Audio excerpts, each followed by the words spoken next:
bareng sama Tante Ira, sama Tante Helsi juga kita harus siap sedia, harus on time. Betul sekali. Tapi bukan sama mereka juga, Mas, semuanya harus on time ya. Panutan gue kan selalu on time kan kalau di hotel. Asli. Gue sampai ikutan ngeset sama kamera ini sih. Ngapain lu, vendor? Ada kerjaan. Itu mah double job. Nyebong itu namanya. Dia mah dari Rebo udah di sini tadi. Nginep. Syuting kan Kemis, Rebo udah di sini. Padahal Kamis nggak ada. Adain lah. Tanggung ya udah di sini ya. Ada terus. Bahkan ada ceritanya Tante Ira pernah sampai ngomelin Komen siapa? artis juga karena telat. Tapi telat itu kelewatan. Makanya saya putar balik waktu itu. Bang Diki udah buka kacamata tadi. Jadi emosi ya. Nggak jadi emosi. Bener Tante itu. Ya dulu pernah sih gitu. Aku sebetulnya jarang sekali negur. Kan kalau telat tuh kayak misalnya kalau telat-telat setengah jam, 1 jam itu tuh masih ya udahlah kadang Jalanan, macet atau macet. apa ya bisa dimaklumi. Tapi ini callingan pagi datangnya siang. Ya, aduh, itu keterlaluan. Bener-bener siang gitu. Jadi berjam-jam ada telat. Ya telat 5-6 jam. Jauh loh. Oh, iya, Mas. Telat cuma lupa. Kagak baca callingan iya. Apa yang Tante lakuin? Ya enggak sih aku ajak ngomong berdua. Oh, berdua aja gitu ya, negornya. Maksudnya aku enggak yang marah-marah gitu enggak. Aku ajak ngobrol berdua. Maksudnya ini kan kita kerjasama Iya, gitu iya. semua menyangkut banyak orang gitu. Kalau kamu sendiri kayak gitu itu menyakiti hati banyak orang juga gitu. Selain jadi kerjanya susah tapi orang tuh kan nggak enak gitu. Maksudnya disuruh nunggu berjam-jam, nggak ada kepastian. Terus mungkin sebetulnya dia udah harus sorenya ada acara lain bisa juga gitu kan. Iya. Kan menyangkut banyak sekali manusia gitu. Jadi Nah, kalau aku janganlah nih- kayak gitu. Abis itu lumayan. Abis itu udah nggak lagi. telat-telat Kalau udah disepil nggak sama siapa? Inisialnya deh. Kan udah berubah gitu. Baik. Siapa? Kamu yang tahu. Lagi cewek? Enggak. Pasti udah jadi oke gitu. Tapi kalau Helsi beda lagi. Kalau ini baru Sebut nama. Coba, gimana? ini nih. Sebut nama nih. Jadi Sampai waktu itu pindah lo. Gibah banget sih kamu. Tapi seru tau kalau ini tebak-tebak buah manggis. Di media sosial kita juga pada komen tahu. Iya, betul. Siapa sih ibu-ibu udah ngikut jadi. Jadi pernah kalau ini cowok, cowok senior, ganteng. Senior. Tapi agak-agak gengges bicara masalah waktu. Nah aku tuh syutingnya barengan sama dia terus. Terus aku bilang, gue bisa gak sih syuting tanpa dia, jumping aja gitu. Gak bisa Mbak Helsi, karena nanti tiktokannya gak dapet. Sama nggak on time juga bagaimana Tante? Nah sama nih kayak yang Mbak Ira cerita. Callingan pagi, datangnya maghrib. Allah Akbar. Kita lupa kali. Itu namanya bukan nggak baca callingan. Emang belum deal itu. Terus yang tau gak yang kurang ajarnya nih ya? Kenapa? Itu kru semuanya manas-manasin Helsi supaya ribut sama pemain ini. Iya Mbak, dia udah kebiasaan Mbak. Iya Mbak harus tegur. Terus aku mikir kan, oke kalau misalnya gue tegur, nanti nggak enak hubungannya. Jadi nggak nyaman syutingnya. Syuting nggak nyaman. Terus tau gak, aku istighfar. Ya Allah apa yang mesti gue lakuin nih? Gue Akhirnya kita tegur nggak apa apa? enggak? Ya. Tiba-tiba itu orang datang, kucuk datang. Helsi, kita sholat maghrib bareng yuk. Kata gue langsung juling. Mau marah enggak? Oh ya sudahlah. Nanti Ajak sholat, iya. Habis Habis sholat sholat. maghrib aku coba ngomong dari hati dia. Iya. Kenapa sih permasalahannya apa? Kenapa datangnya lama banget? Gue datang dari pagi, lo maghrib baru datang. Terus dia cuma ketawa doang. Lah, serius? Gue curiga itu mah. Ketawa doang. Ini ngapain Ki? Searching lawan pemainnya siapa aja yang Tapi ketawanya dia besoknya berubah. Oke lah. Ketawa dia syukurlah. besok berubah. Tapi paling nggak aku udah bilangin bahwa cara kerja dia itu mengganggu aku karena Iya, aku nggak bisa pasti syuting. nyaman. kan. Dan banyak orang. Dan ternyata banyak orang juga Semua terganggu. kan juga nunggu. Iya, timetable-nya jadi hancur udah kalau Hancur. Gamut jadinya ya. udah punya anak gede, beranjak dewasa nih ya beranjak kan dewasa, sekarang. betul. Ya tadi bener kan soal gadget itu, jangan-jangan juga maksudnya ya kita juga begitu sebagai anak, kadang-kadang main HP mulu, tapi sebagai orang tua kita sebel liat anak kita main HP mulu. benar. Lo ngerasain hal yang sama? Iya sih. Kayak gini nggak videonya? Mana Lihat videonya. Sih gimana anak-anaknya? Kayak gitu enggak? Iyalah, anak-anak kan memang begitu ya, banyak kan entar-entarnya.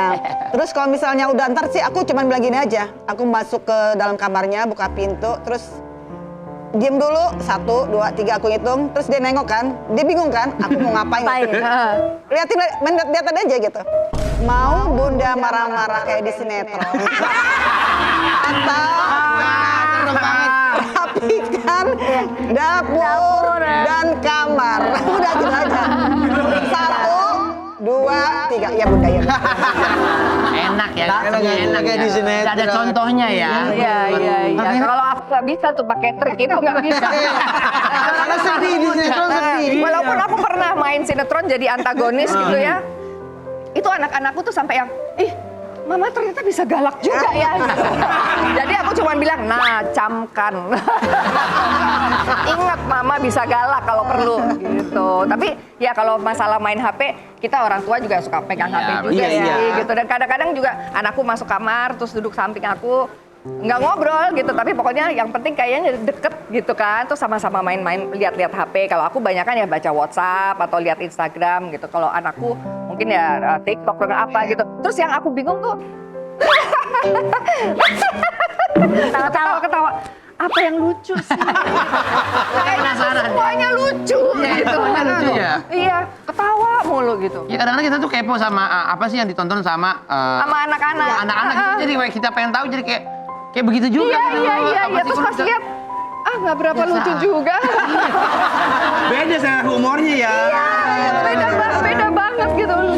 Tips dong, cara merawat atau membesarkan anak cowok sama anak cewek, kan ada beda-bedanya. Iya, beda-beda. Kan aku juga Ibu punya ya, anak, punya anak nanti satu. akan punya anak juga, mungkin Iya. bisa diajarin gitu. Kalau anak cowok harus diapain, anak cewek harus diapain bagusnya. Treatmentnya perbedaannya seperti apa? Kalau aku sih sebetulnya nggak terlalu beda-beda banget ya gitu. Tapi kalau ke cowok kan harus lebih ditanemin rasa tanggung jawab gitu kan. Nantinya kan dia akan jadi kepala keluarga gitu. Kalau ke anak perempuan lebih ke kelembutannya gitu, care sama lingkungan. Tapi aku juga ke cowok juga care sama lingkungan itu juga iya gitu. Jadi nggak terlalu beda-beda banget. Ada poin-poin aja yang memang ya secara gender memang ya udah gitu. Laki-laki tuh memang harus lebih punya Power kayak gitu ya. fighting Fighting. spirit juga untuk bisa berhasil nantinya gitu. betul. Bukan berarti tapi yang perempuan enggak, tapi porsinya aja. Oh ya lebih ke situ ya. gitu kan, jiwa-jiwa responsibility-nya, tanggung jawabnya terhadap keluarga, mikirin. Kalau aku kan memang karena anaknya dua-duanya kan perempuan. Oh, Jadi lebih bahasanya lebih ke bahasa perempuan sih. Iya, Jadi iya. lebih suka ngobrol, cerita, diskusi. Terus kalau andai kata ada aturan-aturan di rumah yang mereka nggak fokus, nggak konsekuen. Memang ternyata anak-anak itu memang nggak bisa diomongin sekali gitu katanya kan. Harus berulang-ulang. Harus Berkali-kali ya. berulang kali. Jadi memang akhirnya aku belajar namanya kalau jadi orang tua harus sabar. Iya. Sabar. Gitu katanya. Tapi Sabar ketika melotot. ngajak ngobrol, ngajak diskusi gitu juga nggak cuma ke anak perempuan aja. Even kalau punya anak laki, Iya, laki-laki juga enak ya. kok diajak ngobrol, bisa curhat juga tentang Iya. kesehariannya. Tapi dulu aku pernah sih ada di fase yang ketika ngobrol lu marah-marah. Itu kapan itu tante? Pas dia fase remaja atau? Remaja pas anak aku yang pertama tuh SMP. Oh, Jadi SMP ya. jadi memang lagi itu kali ya. Pencarian jati asli Pencarian ya. jati Jadi Bekasi di Bekasi mesti cari. Ngapain jauh? Dari situ dia. Terus sampai akhirnya aku bilang, nak kayaknya capek banget ya nak kita hidup kalau ngobrol, kalau ngasih tahu tuh harus marah-marah. Bisa nggak kita hidup sebagai manusia, bukan kayak di hutan gitu kan? Kalau di masa aku teriak-teriak, kita bisa kan ngomongnya pelan, sekali dua kali langsung dipahamin. Dari hati ke hati ya. Security dong kalau itu mah namanya. Fase berat tuh memang kayak anak-anak ketika lagi SMP, SMA tuh. Masa peralihan Yang ya. lumayan ya mereka mencari jati diri dan orang tua tuh udah bukan jadi patokan, yang jadi patokan mungkin teman-temannya dan sebagainya gitu. Tapi nanti setelah itu lewat akan jadi sahabat kita bener gitu. Iya, nah Gantung dari orang tua tua sahabat ya. sama Iya. anak. Deketin kita gimana kan, biar orang tua kan sekarang banyak ada yang orang curhat sama temen-temennya, kadang ada pendekatan sama Teman-temannya dirangkul juga. Dirangkul. Nah betul. Iya, jadi temennya diajak dia buat diajak rumah ya. ya ajak makan bakso. Minimal bakso. Karena diam yang paling baik adalah diam tapi hatinya berbicara. Jangan diam aja tapi tiba-tiba minjem duit. Siapa itu?